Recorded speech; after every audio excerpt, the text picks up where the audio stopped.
Hello and welcome to our second podcast, which now has a name, Naturally Adventurous. I hope you like it. It took us quite a while to come up with. And my name is Charlie Hesse, and I'm here with my good friend Ken Behrens. We're both professional birding guides, or at least we used to before COVID, and hopefully we will be again. In the good old days. In the good old days. It just seems so long ago. But here we are. Yeah, podcast 2. Hopefully with a bit better sound this time.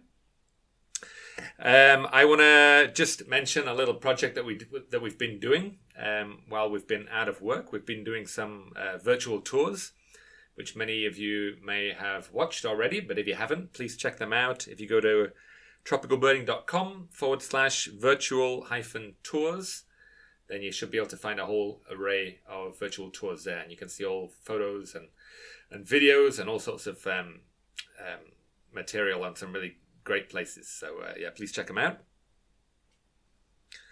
And I think Ken would like to add a few corrections from our last podcast. Yeah, not exactly a correction, but in the moment last week, we couldn't remember the name of the two guys we traveled with in Tanzania. So the ranger who took us up into the Udzungwas was Isaac. And then the guy who drove us around the first part of the trip was Leon. Or everyone in speaking Swahili called them Leons. Leons. So yeah, we would recommend both of them if anybody makes their way down there, and we could share the contact of Leons with anybody, because it's really hard to find people on the ground in that part of Tanzania. Yep. Thanks for that. I also wanted to add the name of the place, which I couldn't remember. It wasn't actually Abracadabra, but it was actually Abramalaga. Abramalaga. That's where I was looking for, the first place where I was looking for Royal St. Claudi's. And I mentioned a great wildlife conservation organization there, and I didn't give the name. That is actually ECOAN. And they do reforestation of polylepis and education schemes and providing firewood for local people so they don't chop the trees down. And my good friend there, who gave me some good information, was called Tino Auca. So please also check out ECOAN in Peru. Okay, so last time we started my top 10 lifetime bird sightings, and we got the first 5 down, from number 10 to number 6. And today we're going to flip it, and Ken is going to start giving us his top 10 bird sightings of his life. He sent me the list just shortly before we started this podcast. And just as I did to him, I was pretty gripped off by some of these. So I'm really looking forward to hearing some of these stories. One or two of them, at least one of them, I was with him. But yeah, I'm really looking forward to these stories. So we're gonna start with Ken Behrens' number 10 lifetime bird, which was white-crowned hornbill. Yeah, some of these are fairly long stories, so we'll see how far we get. But I'll try to keep it relatively short. Yeah, white-crowned hornbill. There's all these cool Sundaland hornbills. Sundaland is sort of peninsular Malaysia, Borneo, Java, and Sumatra. And it just, I don't know if you agree, but I just think it has some of the highest quality birds in the world. Relatively... Yep, they're pretty amazing. Yeah, small bird list, but just crazy bunch of pittas and probably the world's coolest hornbills. And so I think among these awesome hornbills, that white-crowned hornbill is my favorite. It's just really funky black and white color scheme and this big crest. And that's actually the currently our logo bird as well for our podcast. It might be replaced, but yeah, it's just this awesome weird hornbill. It's found in swamp forest. This was one of the birds I really wanted to see the first time I went to Borneo. And I suppose I should mention that I went to Borneo for my honeymoon. But the strange thing about this honeymoon is that I was alone. I remember now. I remember you telling me. Yeah. It was quite romantic, me and the hornbills. basically, what I find most amazing is that you have a wife that allowed that. yeah, she's quite tolerant to these things. There was. So what's the story? She was planning to go with you originally. No, it was a visa thing basically. I Yeah. needed to leave the Okay. country, and then because of the wedding, I'd been around for a long time, so I needed to leave the country for a while. And as you probably know, like it's expensive to leave Madagascar. Anywhere you're going to go Oh yeah. is quite expensive, and so I decided, as a traveling birder, that I would go somewhere cool that I'd never been before. It also sort of a recce for future tropical birding trips, and so I went to Borneo, Bali, Java. Yeah, that was my honeymoon. It was so I was doing things as cheaply as possible since this was on my own dime, Because you're and not made of money. I'm not made of money. There's It's a good Yorkshire gene in there somewhere. Yeah. I guess the number one most popular eco-tourist place in Malaysian Borneo is the Kinabatangan River. Every single tourist goes there. Thousands and thousands of people go there, and that's the main place where you see this white-crowned hornbill. But the trouble, from my perspective, it's really expensive. So I was looking for the cheapest possible way to get to the Kinabatangan River. And so I'd heard about this place sort of through the grapevine called Uncle Tan's. Oh yes. It was kind of legendary and I think it was one of these things where it was the original one. And basically this place has received like no maintenance or TLC since it first sort of broke the ground of Kinabatangan tourism 20 to 25 years ago. It's just absolutely falling apart, but the good news is it's really, really cheap. So this is the place where like the skint German backpackers go and that sort of thing. And so So you won't be surprised to hear that I've also been there. And I guess there was no Uncle Tam when you were there, right? No, he was some kind of legendary figure. I'm not even sure who he was. So I met him. Oh, really? Yeah, I met him. So I went also trying to. This was a long time. This was when I was in Japan, so it would have been 15 to 20 years ago. And I was also doing the same thing, trying to find the cheapest possible way to do this area. And I heard about this Uncle Tan, and I went there, and I must say he wasn't in the best of health when I met him. He was sort of overweight, smoking, but he had that real aura about him. And the thing that I remember most of that trip was that I actually failed to see orangutan. So it took me many years to get back to Borneo and see the thing. But yeah, I did get to Uncle Tam's, and it was pretty basic. And, well, it didn't receive any maintenance after you were there, that's for sure. Man, orangutan is a whole nother story. If we do a mammal top 10, that might be mentioned again. We're going to do mammals. Yeah. Stay tuned. So, yeah, I joined one of these sort of package tours to Uncle Tan's. Man, what a place. What a hole. My defining memory of Uncle Tan's is actually walking along a sort of elevated boardwalk. Basically, this is a little camp in swamp, like absolutely mosquito-ridden swamp forest.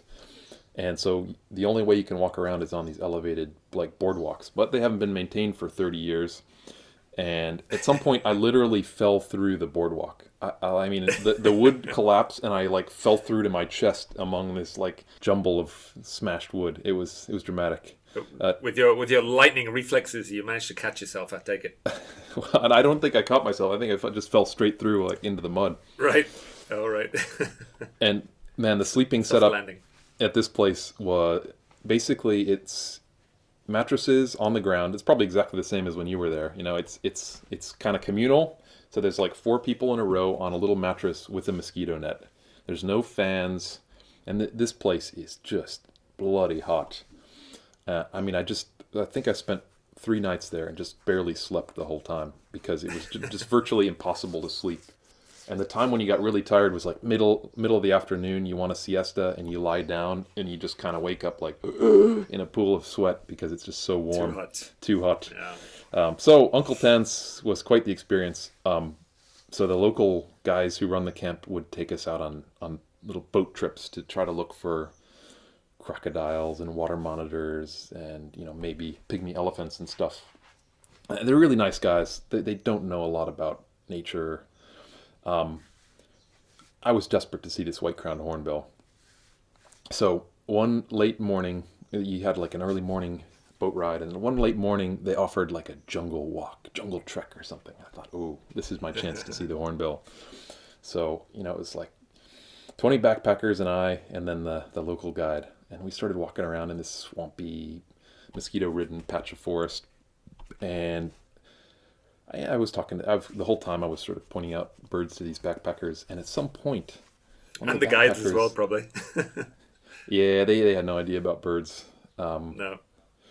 One of these backpackers actually spotted the white-crowned hornbill. And she was quite adamant about, this is something weird. I don't know what this is. This big crested hornbill, and I got on it, and I was just so excited. I was like, this is the bird I came to see. I was absolutely delighted, but it wasn't a very good view, and other people couldn't see it, and so I basically ended up guiding. I didn't mean to take over the jungle trek, but I ended up guiding these 20 backpackers like on this bushwhack, a kilometer through the jungle, chasing these hornbills, and I mean, people were just loving it. We were passing around my binoculars, and everyone's getting a great view. And they're like, "Whoa, let's keep following it." It was so cool the way people got into it once you just showed them something that was amazing.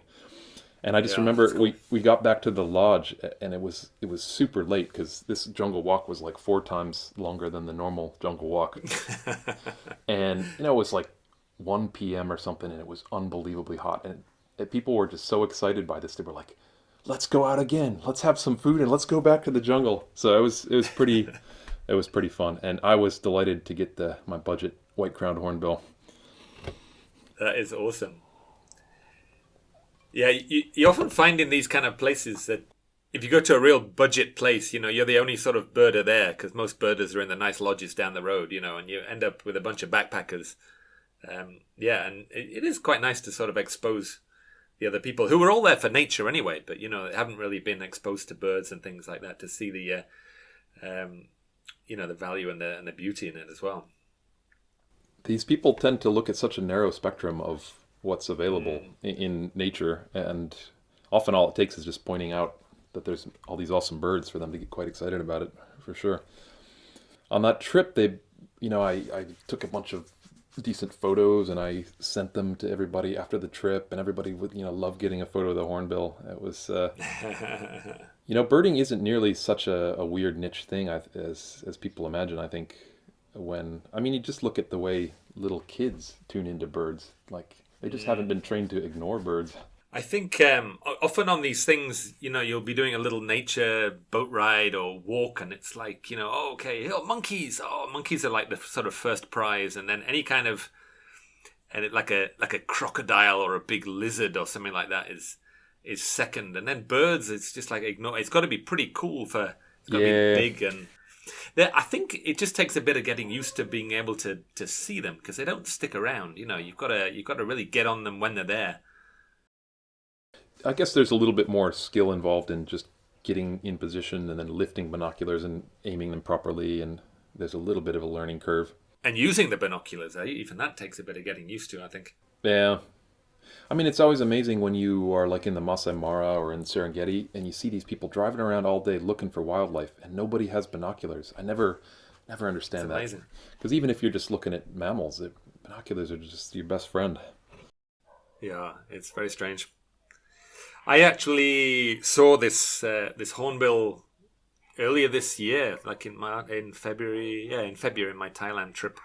But we had a great view. It was right at dawn. We were at this overlook, and we had this thing perched up, and this just real outlandish kind of big sort of triangular white crest, and it's got a pretty cool call as well, eh? Oh yeah, kind of bouncing ball. Yeah, most of the day it's kind of hidden away, but in the early morning sometimes they'll perch up and sing, so that was quite nice.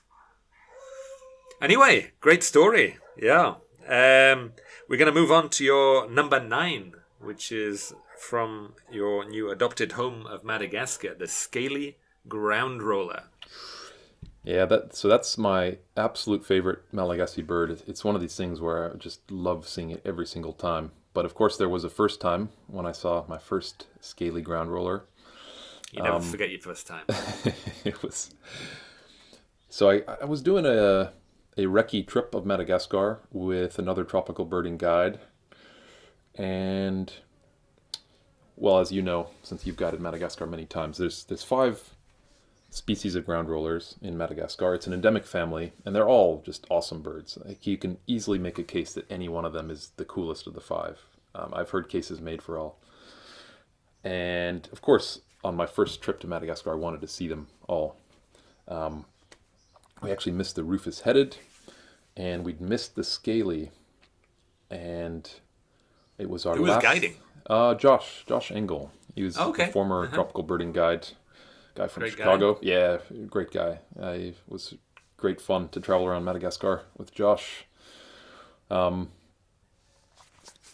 Basically, yeah, we hadn't seen the scaly, and there was a couple participants on this tour who really wanted to see it along with me. So our last afternoon in Madagascar, we made the trip all the way back to Montedia, which is like an hour and a half drive on a terrible road, to make one last shot of seeing Scaly Ground Roller.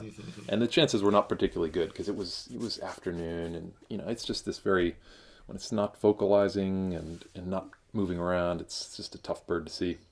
But the good news was, I guess the local guides found an active nest. And so we were able to stake out this active nest and sit on the other side of a little river and watch as this bird came in to its nest. They nest in cavities, like deep cavities excavated in the side of stream banks. And it's just one of these sightings I'll never forget, is just looking across the stream in the sort of the undergrowth, and then this gorgeous ground roller popping up with a beak full of worms to feed to its babies. Wow. Not only just one of my favorite birds in the world, but it was one of those last minute things where literally, like, we had probably 15 minutes left in which we could wait for the bird. Oh, and by the way, we had to stake it out for like more than an hour for some reason. I don't know why it wasn't feeding regular, normally it's like every 15 minutes, but this was a long wait, but it made it all the more satisfying when we saw this bird. And of course, I've seen this bird, many dozens of times subsequently, and I just love it every single time. So you did your recce with another guide. I actually did my recce in Madagascar with Ken guiding. So it was sort of, the knowledge is sort of always passed along, isn't it, from one person to the next. But I remember very clearly when you showed me this bird for the first time. And it wasn't easy then. And it always seems to be the case with this bird, that you really want to see it, and then it always just, it never shows straight away. It always gives you a little bit of trouble. It's never easy. No, but it's and you always feel, as a guide, you always feel that pressure of having to show it to people, and then even you just telling that story, like, oh, it was right at the end, and it looked like we weren't going to see it. I'm feeling that kind of tension in my chest, like responsibility that you've got to find this bird to show people. But it's an amazing. That actually could have been part of why I enjoyed this sighting so much, is because I wasn't actually the guide, and so I could just lay back and sit back and just enjoy the sighting rather than just feeling the relief. Exactly. I've been on a few tours where Ken was leading the tour and I was learning it, and it's wonderful. You just sort of stand at the back and you just just very casually birding and getting lifers, and it's great. Yeah, well, the person at the front's got to do all the work and have all this pressure. I would like to say something about this bird. It's you know how you get like a little box or a table, like inlaid with gold. You get this beautiful little gold inlaid little lines, intricate lines. I always think this bird looks like it's been inlaid with gold, and it's just an incredibly unique pattern on it. It's really a beautiful bird. Yeah, I agree. It has just endlessly intricate detail. I mean, every time I see it, I just notice some little feature I'd never noticed before. Always strikes me as a bird with a sense of humor. Sometimes they'll keep you going and keep you running around in circles, and other times they'll just sit there and they'll be like very close to you, and it's like they almost enjoy making you run around in circles. Oh man, I've run around in circles many, many times for that bird. Had some epic chases through the jungle. There's one more thing I want to mention about this place, and the local guide that we use now. There's a guy called Maurice, and he's a real character. But I just love the way that he says this bird name. Maybe you could give us a little impersonation of him, Ken. I can't remember him having a real distinctive accent with the scaly. How does he say it? Scaly Ground Roller! Oh, Ground Roller. Everybody all. Please come quickly, slowly. Ground Roller. Or if He's amazing. if he's just talking to you or I sort of confidentially, he'll put his hand over his mouth and he'll say, Scaly. We're looking for this Scaly. He's wonderful. Maurice is he's such a character.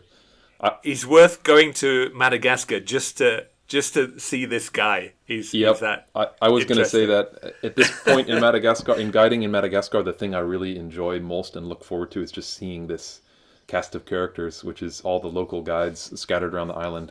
Everyone is just so different and just, wow, what a bunch of characters. But this dude is one of my favorites. He used to wear all these little different Malagasy hats, like little straw hats in different shapes from different tribes. And the one he often wears, he looks like a little pixie. It's like these little pointy hat with these things coming out the side. You know, in Madagascar, there are these like semi-legendary people called the Vazimba, who are sort of like mini forest people, like dwarfs. And when he wears that hat, I always think he really looks like what a Vazimba should look like if there were Vazimbas. Definitely. Okay, great story. Let's move on to number 8. This is a bird that I've seen also many times. The Sharpbill. This is one that I'm not 100% why you've included it in the list listed. It is a cool bird, but of all the birds in the world, let me explain. Yeah, it's it's a bit like your Royal Synclodes, I think. Maybe it's just so much more about the experience than about the actual bird. You know, the bird is a thing that inspires you to go to some strange place that's way off the beaten path. That was certainly the case here. So yeah, I spent maybe 7 months in Bolivia, and at some point, my friend Pete and I decided he'd got some information about this outlying ridge where you could see a bunch of cool birds, including the Sharpbill. For a little background information, there's a whole bunch of birds that are basically only on these sort of outlying ridge lines, especially on the east side of the Andes. And it's quite a tough habitat to access for whatever reason. I don't know if you've been in this habitat much, Charlie, but I have, yeah, and it's weird that it would host such a distinct set of birds. You know, just the fact that it's a ridge, but it really has some interesting stuff. Yeah, just a low-lying, like the last ridge before you get to the Amazon. You know, often around 800 meters high. There's quite a remarkable assemblage of birds there, and it's so.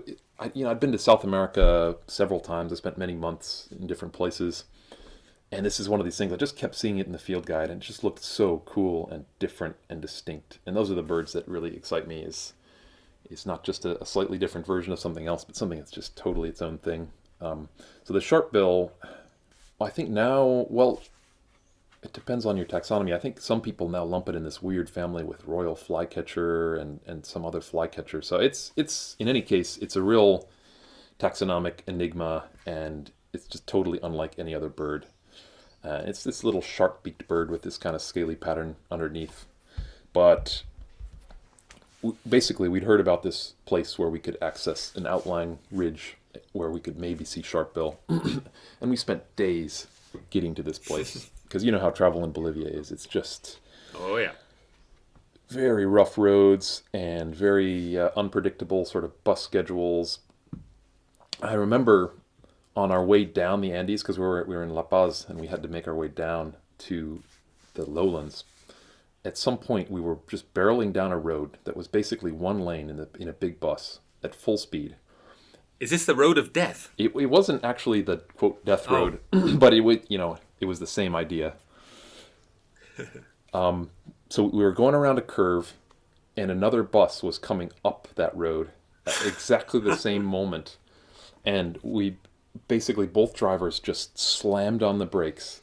And I just remember these buses skidding to a halt, and literally they were almost touching. I mean, it was a couple of centimeters between them, and I was near the front of the bus, and I just remember the image of like the white faces of the whole array of people in the front of the other bus that were like 2 feet in front of us. It was a close call. I mean, we almost had this just massive head-on collision, and probably one would have like fallen off the edge of this road. And this kind of thing terrifying. is like an every few days sort of occurrence in Bolivia, and just something people live with. I think they had this road. I can't remember where it went down to, but down from La Paz, and it was called the Road of Death. And I think on average, every 2 weeks, a bus went off the edge, just actually drove off the edge of this cliff, and people would be sort of standing in the open windows, ready to jump out before this bus. Like, I actually had a friend that went over, and the bus rolled, and it rolled into a tree. And it was the only tree around on that slope, and the tree actually stopped them from falling down, hundreds of meters down. And I mean, it's just a terrifying place. They actually do T-shirts saying, "I've survived the road of death in Bolivia." It's closed now, I think, to vehicle traffic, and there's a new road that's better engineered, and it's a big, like a backpacker attraction these days. When I was there, it was just the road. I remember you could look down the valleys and just see them just littered with the carcasses of buses and 4x4s. And so this was just getting down to the lowlands. This was just the beginning of the journey. I think it took probably at least 3 full days of travel to get down to get close to this ridge line. And we ended up sort of backpacking in something like 15 kilometers on a jungle track to get to this ridge line. And there was a sort of abandoned ranger station up there where we were able to camp with a bit of shelter. Brought all of our food for a week or something, and just started birding. This isn't the Great Boiled Egg Experiment, is it? Oh, this was the Great Boiled Egg Experiment. I didn't even remember telling you about that. So we had you did. We had this brilliant idea. Well, this idea that we're trying to figure out how do we get food. We need to have highly nutritious food up in the forest, because you get hungry and you're hiking all the time, and we hit upon the idea of boiled eggs, because we figured eggs last forever, and boiled eggs are cooked, so we just boil like 30 eggs and we just pack them up there, and we're just going to eat like kings on these boiled eggs. So in the last town, we bought a whole bunch of eggs, and then we talked to a local woman at some little restaurant who boiled them all for us, and we packed them up. We were so excited about this. The first night we ate our boiled eggs. It was great. And basically, in this hot and humid climate, they all went rotten the next day, because I guess once an egg is boiled, its sort of structural integrity is compromised, and the bacteria can just penetrate it. And, oh man, it was heartbreaking. So, typical of these adventures, I'm sure you were always in this situation. We did not have a lot to eat for our week up in these hills. We had avocados, and we had some really dry bread. And the distant memory of a nice boiled egg, so fresh boiled egg. Sort of one meal a day of like a little sandwich of dry bread, smashed up avocado and sardines. Exactly. Ruefully contemplating that. Dozens of eggs that we chucked off into the forest. So, of course, we just birded like mad for a whole week up there, and it was just paradise. After days and days of traveling through little Bolivian towns, and just everything's destroyed, there's no forest anywhere, and just to finally get up into the forest, you just always have this sense of like you're in paradise. And we were amazingly free as well. We hadn't sort of gotten any permits or paid any entry fees or anything. We wouldn't have known where to do that if we wanted to. I remember at some point a ranger actually passed, though, from the national park, amazingly. And he sort of told us, you shouldn't be here. And we gave him some dry bread and some sardines and just chatted to him. And finally he just said, okay, good luck. And off he went. Bolivians are pretty chilled in general, I mean. Pretty chilled. Yeah, not real big on rules. No. So we did see the Sharpbill pretty quickly. It turned out to be pretty common there, right around our little abandoned ranger bungalow. So I was just seeing Sharpbills every day, along with lots of other wonderful stuff. That was great. This bird that had just been, staring at me from the field guide for years.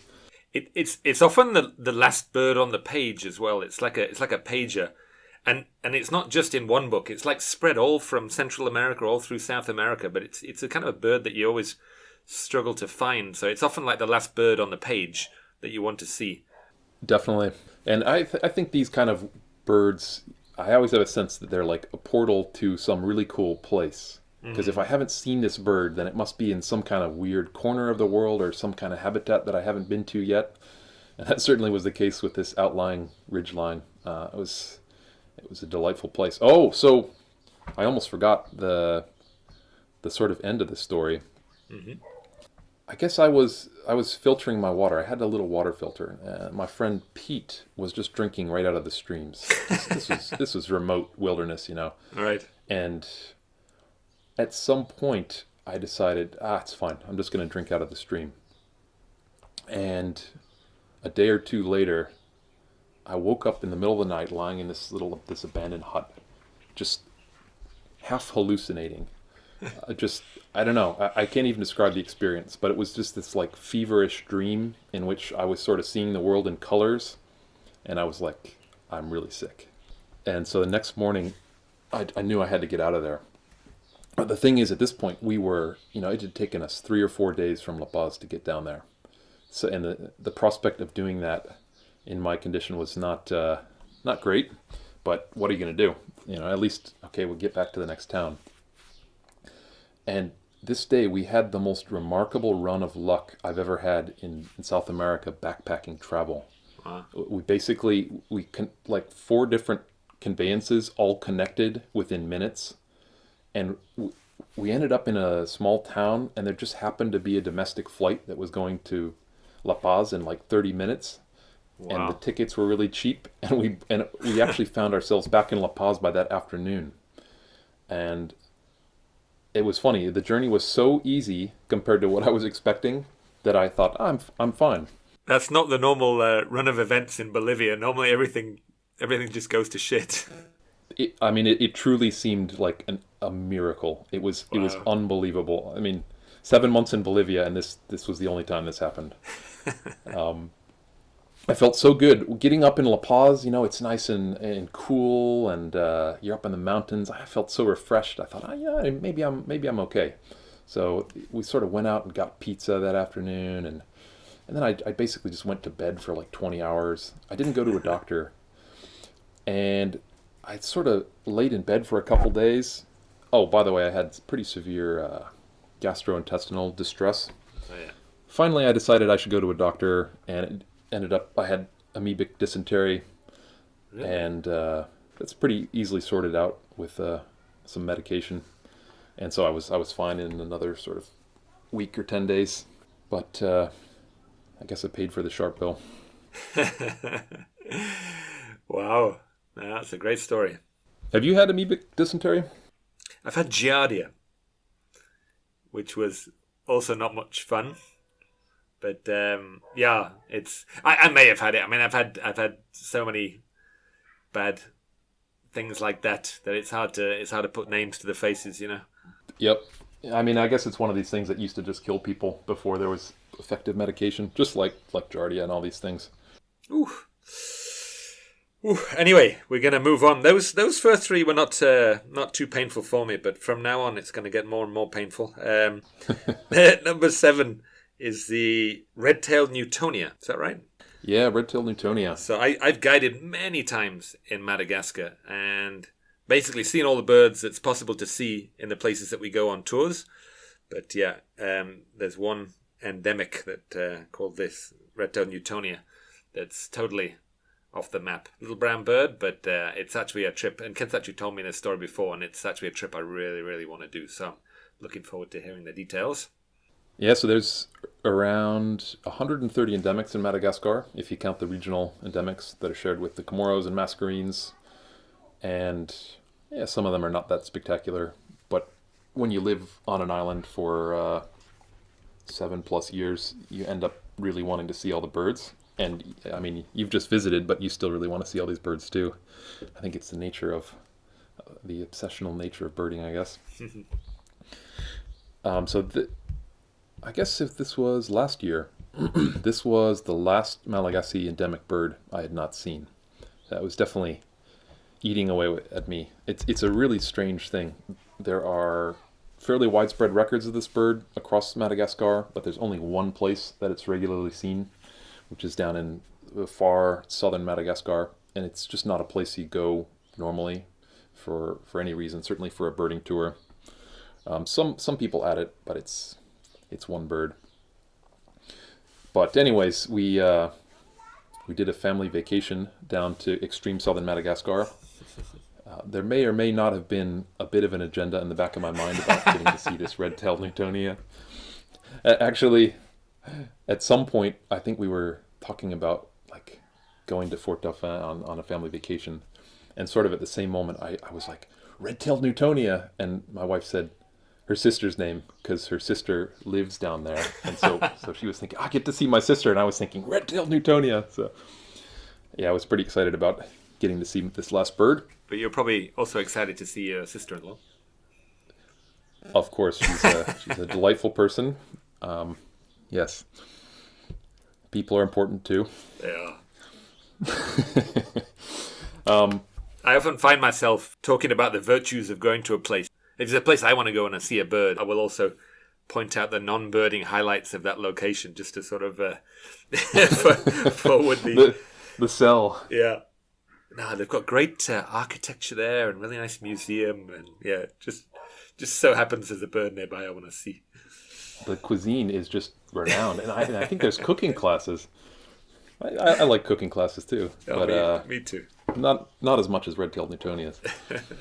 So once I got to this sort of middle of nowhere southern Madagascar town of Fort Dauphin, I thought it would be relatively easy to get up to where you see the Newtonia. That turned out not to be the case. With the help of my wife, we sort of spent days, actually maybe 10 days, searching for a way to get up there for transportation. We didn't have our own car or anything, so we had to hire a car to get up there. And basically, people weren't available, and then the few people we got a hold of were not willing to go there, and it was getting strange. I was trying to understand why nobody wanted to go up this road. It's only about probably 50 kilometers away, sort of up a ridge, up a mountain. And at some point, I tried to rent a motorcycle to drive there myself. But then I talked to the owner of the motorcycles, and he basically said that road is in really bad shape, and unless you're a really experienced rider, you shouldn't do this yourself. And that was extremely good advice. I mean, that could have been life-saving advice.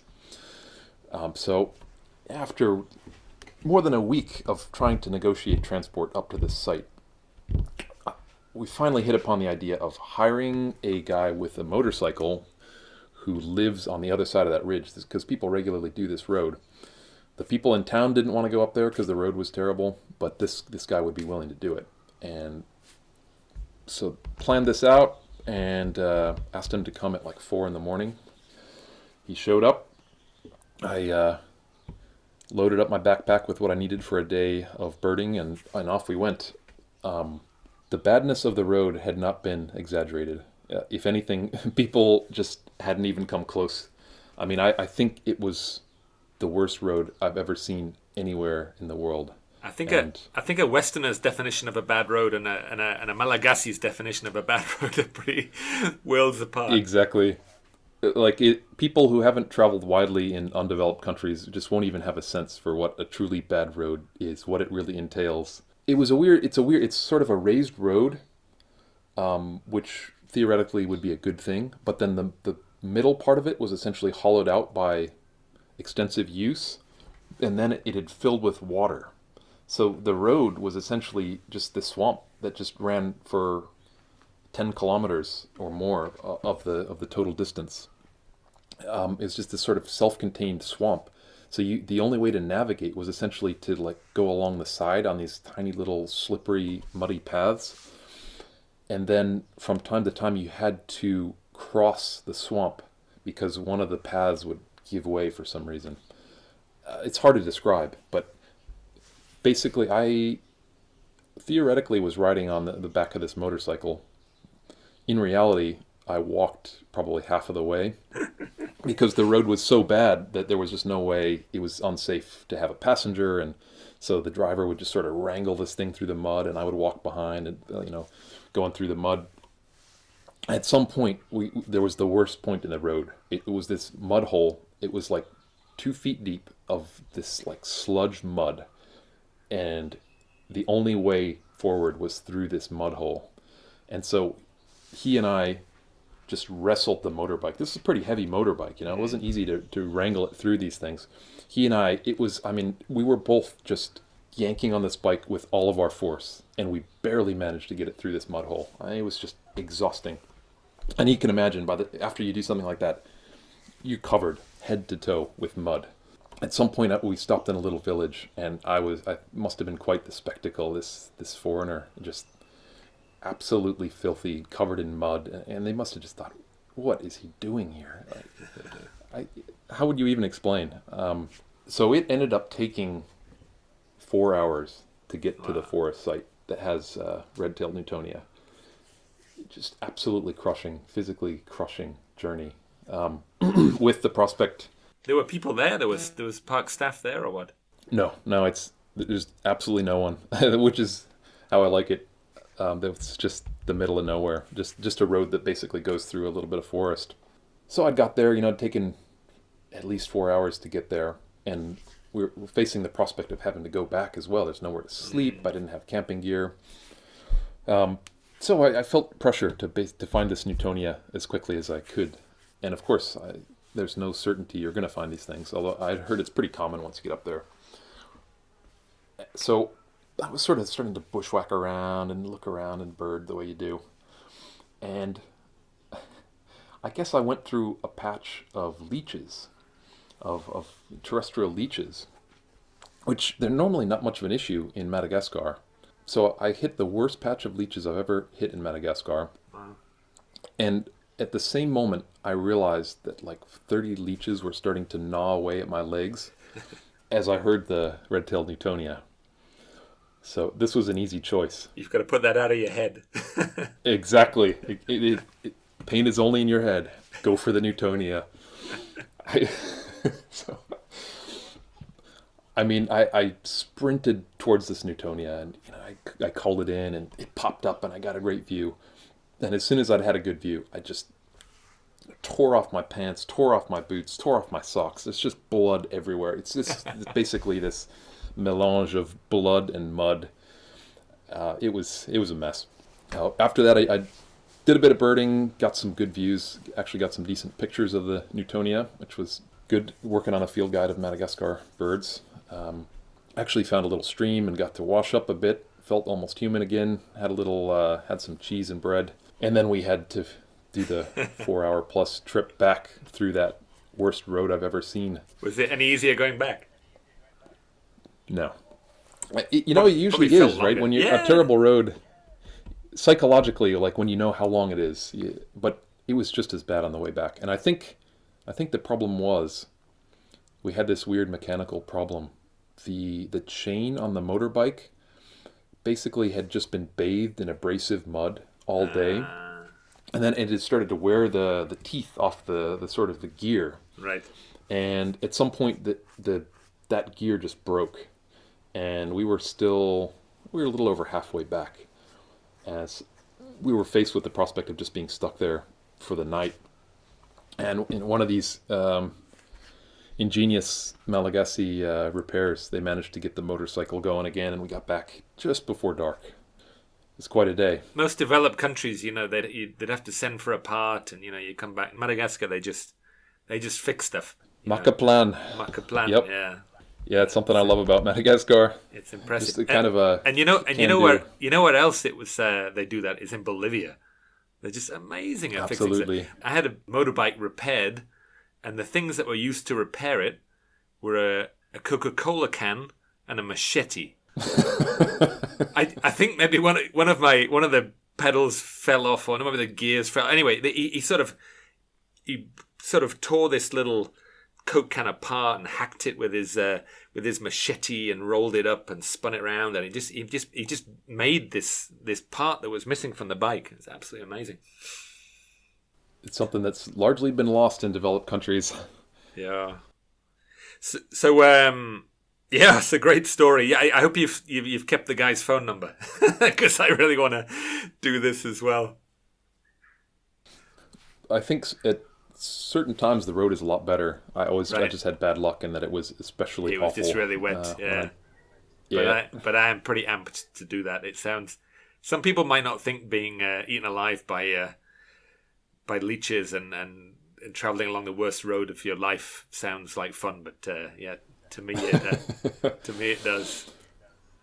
It's a beautiful place too. I mean, it's beautiful, beautiful forest, just loaded with your typical suite of Malagasy endemic birds, and there's a few lemurs even. It's great. Sounds awesome. Highly recommended. Excellent. Okay, we're going to move to our last bird. This one is especially painful. Ken's going to tell us about the southern cassowary, which is also one of my most wanted birds. Yeah, so you were asking me before we started the podcast, where and when did I see this bird? Because I guess you've never seen a cassowary, right? No, never seen one. Well, I hadn't either. I've trod in cassowary shit before. I think the term is peck, Charlie. We don't have to bleep out peck. So this was actually, it was just after the trip that we did together last year in August, I guess. I decided to tack on a few extra days. I'd heard about this place called the Transfly. There's this big bulge of the island of New Guinea in the south that has sort of savanna and monsoon forest environments. It's much more like Australia than the rest of New Guinea, which is very forested. And I've never been to Australia, so just about every bird in this place is new for me. And I've never seen a cassowary. You can occasionally get lucky with them in other sort of forested places in New Guinea, but I've never gotten lucky with it. It's just extremely wary. The level of hunting in New Guinea is crazy, and cassowary is obviously like the prime thing to hunt. And so they're just very, very hard to see. Yeah, you see the peck everywhere, and you see tracks, and the tracks always made me want to see it more. It has the track of a dinosaur. It's just, how long is a cassowary track? Like 7 inches or something? It's this huge track with a huge claw on it, and it just looks like this primitive beast. So during my days down in the Transfly, I really wanted to see a cassowary, and it's supposed to be a bit easier down there. I guess it was sort of the typical story in that you get to a town somewhere and there's all this wonderful habitat around, but it's hard to get to it. But after a bit of arranging things and negotiating transport and everything, I made a plan to go to this place that's in the middle of nowhere, which, when you talk about the middle of nowhere in Papua, that's really the middle of nowhere. This site right out near the border with Papua New Guinea. So this is West Papua, which is part of Indonesia. So it was one of these sort of full days of travel to get out there. First we had a car, and then we got to a little town, little kind of garrison border town, and had to spend 2 hours going around to there were multiple different police and military offices where we had to go and kind of explain what we're doing and get permits and that sort of typical rigmarole. And then we had to negotiate motorcycles, and finally on motorcycles take the main road for a few kilometers and then turn off onto literally a track. It looks like a cow path into the savannah, and then went back there maybe 10 miles. So it was a really, really remote, pure wilderness place. Just paradise. Just loaded with birds I'd never seen before. I saw your photos. It looks absolutely amazing. And I remember you actually invited me along on this, but I'd already got my tickets, and I think I had something to do afterwards, so it was especially painful. You would have loved it. You would have loved it. It's your kind of birding. It was fantastic. So camped in this place and spent a couple days, and it's sort of a matrix of open savanna, like eucalyptus savanna, and then denser monsoon forest. Really, really cool habitat. Cassowary was a main objective, but really, really hard to see. Staked out a few little water holes, lots of footprints. Didn't see any cassowaries. But eventually, we're walking along through the monsoon forest, and I heard this booming. Cassowaries have this really deep, resonant vocalization. I'm not sure exactly how they make it, but it has that quality of a lion roar, like it hits you in the chest, and I sort of felt this in my chest before I even heard it with my ears. Wow! You just feel the vibrations. That's a cassowary. There was one within sort of a couple 100 meters, and so I just cautiously approached, just stopping and looking for any movement, and eventually sort of came through a little opening, and there was a cassowary standing there. These birds are almost 5 feet tall, so you're looking almost eye to eye to this thing, this sort of dinosaur-like bird. They have this hind claw that's like razor sharp, and they've actually, in Papua, they're believed to have killed people. I guess this might be disputed, but I don't doubt it for a second. I'm sure they've killed hunters before. It would be easy for them. They have these incredibly, they can be aggressive, really aggressive, incredibly powerful legs, and then they've got this like razor, this spike on the back that's probably like 4 inches long. I mean, it'd be easy to kill somebody with that thing. This is, maybe the closest thing I've had to that African experience of just walking around in a place where there's animals that can kill you. We'll talk about that in a mammal episode at some point, but there's something really special about that. It's scary, but it's also just memorable. And so I think this is the closest I'll ever get to that in terms of a bird sighting, because there's really no other bird on Earth that can kill you. Cassowary actually can. It's really like the closest thing alive to a dinosaur. It was great to see it. It wasn't even a full-grown bird, the one that I saw. It was sort of a 3/4 grown immature. Right. It wasn't even as big as they could be. Saw the cassowary, got home alive. It was very satisfying. So this southern cassowary actually, it also occurs in northern Australia.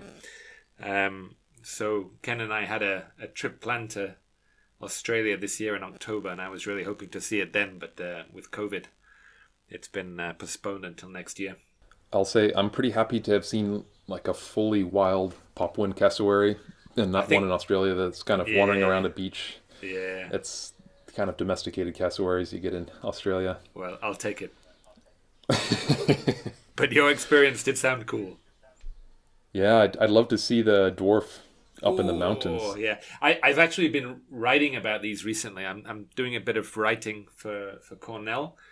And I've been writing about cassowaries, so I did a lot of reading about them and looking at photos and calls and videos, and and this the dwarf up in the mountains just looks very cool. I always like those variants on when there's a certain size that's normal for things, and then there's a small version of it, or vice versa. Like you get some of these giant forms on islands. Yeah, I always like seeing those oddities. So. Yeah, cassowary is amazing.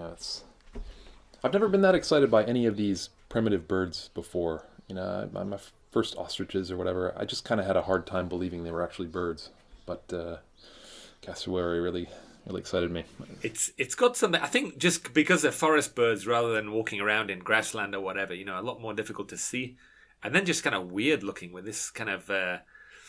this casque on their head and all these kind of weird coloured wattles and facial skin and stuff. They're just really outlandish looking birds. Yep. Yeah, I think you're right. The fact that it's a forest dwelling thing and it's hard to see changes the equation. Ostriches are just kind of standing around in the savannah. They're cool, but... And it's got a bit of cultural significance for... for the people of New Guinea. The people make like a little headdress out of cassowary feathers, don't they? Yeah, I think it's a common component in a lot of the traditional decorations, including which also have a whole bunch of other bird feathers as well, like bird of paradise plumes and all sorts of stuff. They're very sort of warrior people, the people on New Guinea. But and I'd heard this, and I was very kind of excited about some of these stories. And when I was with Ken in West Papua, last year, I finally saw a bit of this aggression. There was a local guy that wasn't very happy with these Western bird watchers sort of birding near his place, and he was shouting at us and sort of shaking a machete at us and whatever. And he had this cassowary headdress on, and it just made him look really sort of fearsome. That guy was not to be trifled with. He was serious. Yeah. That was actually a tense moment on tour. Doesn't happen a lot, and we certainly try to avoid these situations. But I don't think there was real danger, but there was definitely real aggression. There was you guys need to go. Other people were a bit afraid or whatever, and you were just loving it. I was loving it. That's probably in your top 10 from that trip. Was aggressive local landowner in the Baliem Valley. It was great. I just heard about all these aggressive, warlike people, and just to actually see it with my own eyes was just amazing. Yeah, Papua is quite a place. I really need to spend more time there. It's just so much to see. I cannot wait to go back. I should have been there. What are we now? We're end of July. I think I would have been there right now if it wasn't for COVID. I was down to guide the West Papua tour this year. So, I've got to wait another year to get back there. And maybe I'll also get my cassowary. But anyway. Australia, we should see that. We could see it. Yeah, we'll see it in Australia too. Yeah, we got through the bottom 5 of my top 10. Yep. I think we'll save the rest from number 5 to number 1 for a future podcast. But yeah, there's some great stories there. Thanks for sharing. Yeah, it's been a pleasure. Thanks to everybody for listening, and I'll look forward to I guess our next episode will be your top 5. So yeah, should be some great stuff. There should be some more good stories there. So I think we'll leave it there today. Any last messages? Nope. Okay. Well, thanks for listening. Again, don't forget to check out our virtual tours on YouTube. And there'll be more from Naturally Adventurous next week.